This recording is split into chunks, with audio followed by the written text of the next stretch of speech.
ಪ್ರೇಕ್ಷಕರೇ ನಮಸ್ಕಾರ. ನಾನು ಶ್ಯಾಮ್ ಕುಷ್ಟಗಿ. ಕರ್ನಾಟಕದಲ್ಲಿ ಮುಖ್ಯಮಂತ್ರಿ ಡಿ.ಕೆ. ಶಿವಕುಮಾರ್ ಅವರ ಸಂಪುಟ ವಿಸ್ತರಣೆ ವಿಚಾರ ಈಗ ಮತ್ತೆ ಮುಂದೂಡಲ್ಪಟ್ಟಿದೆ.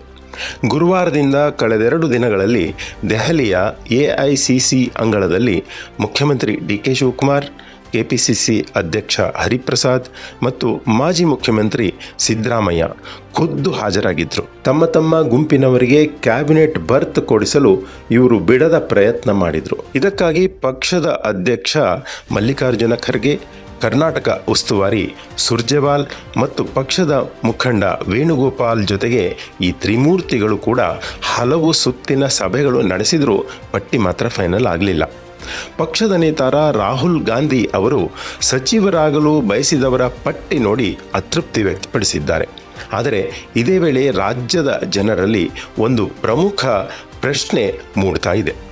ಈಗ ಸಂಪುಟ ವಿಸ್ತರಣೆ ಮುಖ್ಯವೇ ಅಥವಾ ಬರದ ಅಂಚಿನಲ್ಲಿರುವ ಕರ್ನಾಟಕವನ್ನು ಉಳಿಸುವುದು ಮುಖ್ಯವಾ ಎಂಬುವಂಥ ಮಾತು. ಪ್ರೇಕ್ಷಕರೇ, ಇಂದಿನ ಸುದ್ದಿ ವಿಶ್ಲೇಷಣೆಯಲ್ಲಿ ಇದೇ ವಿಷಯದ ಕುರಿತು ನಾವು ಮಾತಾಡೋಣ. ಕಾಂಗ್ರೆಸ್ ಆಲಾಕಮಾನ್ ವಲಯದಿಂದ ಹೊರಬಿದ್ದಿದೆ. ದೆಹಲಿಯಲ್ಲಿ ಡಿ.ಕೆ. ಸಂಪುಟದ ಕುರಿತು ಹಲವು ಸಭೆಗಳು ನಡೆದರೂ ಅಂತಿಮ ನಿರ್ಧಾರ ಆಗಲೇ ಇಲ್ಲ. ಹಳೆಯ ಹೆಸರುಗಳಿರುವ ಪಟ್ಟಿಗೆ ರಾಹುಲ್ ಗಾಂಧಿ ಆಕ್ಷೇಪ ವ್ಯಕ್ತಪಡಿಸಿದ್ದಾರೆ ಎನ್ನುವ ರಾಜಕೀಯ ಚರ್ಚೆ ಶುರುವಾಗಿದೆ. ಹೊಸ ತಂಡದೊಂದಿಗೆ ಕೆಲಸ ಮಾಡಬೇಕು ಎಂಬ ಸಂದೇಶ ಕೂಡ ರಾಹುಲ್ ನೀಡಿದ್ದಾರೆ. ಪಕ್ಷದ ಸಂಘಟನೆಗೆ ಕೊಡುಗೆ ನೀಡಿದವರಿಗೆ ಆದ್ಯತೆ ನೀಡುವ ಕುರಿತು ಕೂಡ ಚರ್ಚೆ ನಡೆದಿದೆ. ವಯಸ್ಸಿನ ಮಾನದಂಡವೂ ಕೂಡ ಪರಿಗಣನೆಯಲ್ಲಿ ಇದೆ ಎನ್ನಲಾಗಿದೆ. ಮುಂದಿನ ವಾರ ಮತ್ತೆ ಚರ್ಚಿಸಿ ಅಂತಿಮ ತೀರ್ಮಾನ ಕೈಗೊಳ್ಳುವ ಸಾಧ್ಯತೆ ಎಐಸಿಸಿ ಅಂಗಳದಿಂದ ಹೊರಹೊಮ್ಮಿದೆ. ಇಲ್ಲಿ ಪ್ರಶ್ನೆ ಸಚಿವ ಸ್ಥಾನ ಯಾರಿಗೆ ಸಿಗುತ್ತದೆ ಎನ್ನುವುದು ಅಲ್ಲ. ರಾಹುಲ್ ಗಾಂಧಿ ಯಾಕೆ ಹೊಸ ತಂಡದ ಬಗ್ಗೆ ಒತ್ತು ಕೊಡ್ತಿದ್ದಾರೆ?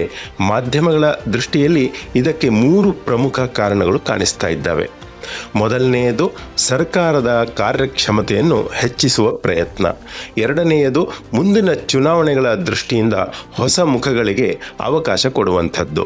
ಮೂರನೆಯದು ಪಕ್ಷದ ಸಂಘಟನೆಯಲ್ಲಿ ದುಡಿದವರಿಗೆ ಅಧಿಕಾರ ರಾಜಕೀಯದ ಸ್ಥಾನಮಾನ ಇರುವ ಸಂದೇಶ ನೀಡುವಂಥದ್ದು. ಅಂದರೆ ಇದು ಕೇವಲ ಸಂಪುಟ ವಿಸ್ತರಣೆ ವಿಷಯ ಅಲ್ಲ ಪ್ರೇಕ್ಷಕರೇ. ಕಾಂಗ್ರೆಸ್ ಪಕ್ಷದ ಮುಂದಿನ ರಾಜಕೀಯ ದಿಕ್ಕಿನ ನಿರ್ಧಾರವೂ ಇದರಲ್ಲಿ ಅಡಗಿದೆ. Ground reality. ಆದರೆ ಇದೇ ಸಮಯದಲ್ಲಿ ಕರ್ನಾಟಕದ ವಾಸ್ತವ ಚಿತ್ರ ಬೇರೆ ಕಥೆನೇ ಹೇಳ್ತಾ ಇದೆ.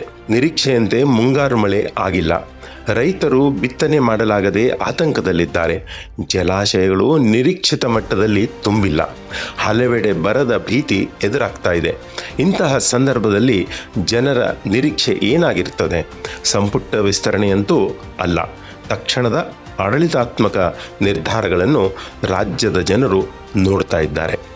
ಜನರಿಗೆ ಈಗ ಬೇಕಾಗಿರುವುದು ಅಧಿಕಾರ ಹಂಚಿಕೆ ಅಲ್ಲ, ಪರಿಣಾಮಕಾರಿ ಆಡಳಿತ ಎಂಬುವ ಮಾತು ಕೇಳಿ ಬರ್ತಾ ಇದೆ. ಅಪೋಸಿಷನ್ ಸ್ಟ್ಯಾಂಡ್, ಪ್ರತಿಪಕ್ಷದ ನಿಲುವು. ಬಿಜೆಪಿ ಮತ್ತು ಜೆಡಿಎಸ್ ಈ ವಿಚಾರವನ್ನು ಸರ್ಕಾರದ ವಿರುದ್ಧ ಪ್ರಮುಖ ಅಸ್ತ್ರವನ್ನಾಗಿ ಬಳಸಲು ಮುಂದಾಗಿವೆ. ಪ್ರತಿಪಕ್ಷಗಳ ವಾದವೇನೆಂದರೆ, ಮೊದಲು ರೈತರ ಸಂಕಷ್ಟ ಪರಿಹರಿಸಿ ನಂತರ ಸಚಿವ ಸ್ಥಾನ ಹಂಚಿಕೊಳ್ಳುವಿರಂತೆ. ಇದು ಪ್ರತಿಪಕ್ಷಗಳ ರಾಜಕೀಯ ನಿಲುವು. ನಮ್ಮ ಅಭಿಪ್ರಾಯದಲ್ಲಿ ಸಂಪುಟ ವಿಸ್ತರಣೆ ಮಾಡಬೇಕೋ ಅಥವಾ ಬೇಡವೋ ಎಂಬುದು ಕಾಂಗ್ರೆಸ್ ಹೈಕಮಾಂಡ್ನ ಆಂತರಿಕ ವಿಚಾರ. ಆದರೆ ರಾಜ್ಯ ಸರ್ಕಾರದ ಮೊದಲ ಜವಾಬ್ದಾರಿ ಜನರ ಸಮಸ್ಯೆಗಳಿಗೆ ಸ್ಪಂದಿಸುವಂಥದ್ದು. ಇರುವ ಸಚಿವರನ್ನೇ ಸಮರೋಪಾದಿಯಲ್ಲಿ ಜಿಲ್ಲೆಗಳಿಗೆ ಕಳುಹಿಸಿ ಮಳೆ ಕೊರತೆ, ಕೃಷಿ ಚಟುವಟಿಕೆ, ಕುಡಿಯುವ ನೀರು ಮತ್ತು ಬರ ನಿರ್ವಹಣೆಗೆ ವಿಶೇಷ ಕಾರ್ಯಯೋಜನೆ ರೂಪಿಸುವುದು ಈಗಿನ ಆದ್ಯತೆಯಾಗಬೇಕು. ಡಿ.ಕೆ. ಶಿವಕುಮಾರ್ ಸರ್ಕಾರದ ಕಾರ್ಯಕ್ಷಮತೆಯಲ್ಲಿ ಸಚಿವ ಸ್ಥಾನಕ್ಕೆ ನಡೆಯುವ ರಾಜಕೀಯ ಚರ್ಚೆಗಳಿಗಿಂತ ಜನರ ಬದುಕಿನ ಪ್ರಶ್ನೆಗಳು ಹೆಚ್ಚು ಈ ಕಾಲಘಟ್ಟದಲ್ಲಿ ಮಹತ್ವದ್ದಾಗಿ ಕಾಣುತ್ತಾ ಇವೆ. ಸಂಪುಟ ವಿಸ್ತರಣೆ ಯಾವಾಗ ಬೇಕಾದರೂ ಆಗಬಹುದು, ಆದರೆ ಮಳೆ ಇಲ್ಲದೆ ಮುಂಗಾರು ಕೈಕೊಟ್ಟಿದೆ. ಹೀಗಿರುವಾಗ ಬರ ನಿರ್ವಹಣೆ ಮಾಡಲು ಸಾಧ್ಯವಿಲ್ಲ. ಇದನ್ನೇ ಸರ್ಕಾರ ಅರ್ಥ ಮಾಡಿಕೊಳ್ಳಬೇಕಿದೆ. ರಾಜಕೀಯಕ್ಕಿಂತ ಆಡಳಿತಕ್ಕೆ ಆದ್ಯತೆ ನೀಡಿದರೆ ಮಾತ್ರ ಜನರ ವಿಶ್ವಾಸ ಉಳಿಸಿಕೊಳ್ಳಲು ಸಾಧ್ಯವಾಗ್ತದೆ. ಇಲ್ಲದಿದ್ದರೆ ಅಂತಿಮ ತೀರ್ಪು ಜನರ ಕೈಯಲ್ಲೇ ಇರುತ್ತದೆ ಅಲ್ವೇ?